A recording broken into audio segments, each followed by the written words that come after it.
Hi, good day. My name is Joshua po, call center agent po. Gumawa po ulit po ako ng video. So ngayon na lang po ulit po ako nagawa ng video or vlog about call center tips po. Sana po itong video ko po na ito ay makatulong pa rin po sa ating mga call center agents po na nag-work pa rin po sa BPO.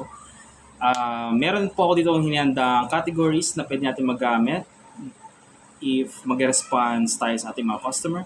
So meron din po ako na-receive dito mga messages coming to my friends online, social media friends na meron silang questions on how to handle customers over the phone. So, meron naman po ako inihanda rito.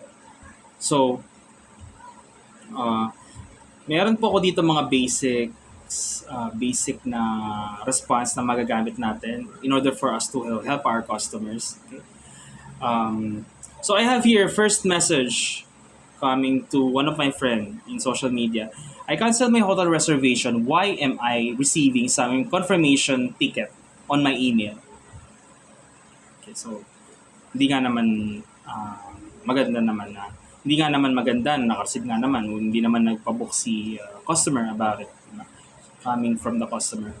So what will be the response to it? Again, we have here acknowledgement, empathy statement, and then assurance. So my first acknowledge to that is thank you so much for bringing up this to our attention.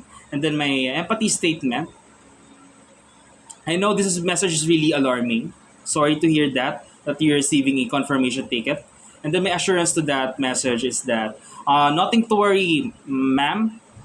At the end of this call, I'll make sure that the message that you receive about the confirmation ticket will be removed to your email at the same time. You will not receive it when starting today. And let's pull up your account and go ahead. Fix the issue. Simple lang. Diba? So, again, gawin nating simple lang naman. Make it sure na kompleto yung sasabihin natin. Huwag naman yung sobrang short. But make it sure that all the important message or important feelings or ginagawa natin yung trabaho natin para maramdaman ni customer na nagmamalasakit tayo sa kanila. Yun yun. Okay, another message naman sa isa kong social media friend na meron din naman struggle, no, how to handle customer.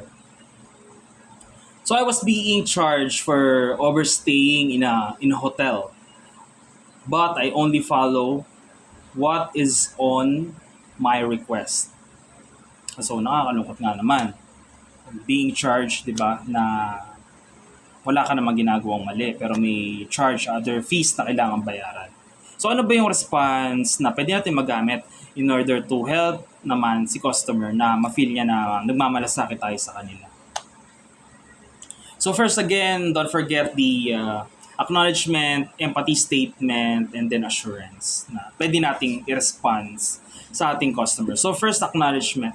Thank you so much for sharing this matter to our department. Sorry to hear that you are going to be charged or you're about to pay for this overstaying to our hotel. And then my empathy statement to it. I know this message is really important. Of course, you are going to pay about this. But nothing to worry. This is my assurance. Nothing to worry. I will pull up your account and make it sure that the issue will be identified and it will not be happen again starting today. Okay. Sorry to hear that. Let us fix your concern and go ahead. Yung parang let us fix your concern and let's go ahead.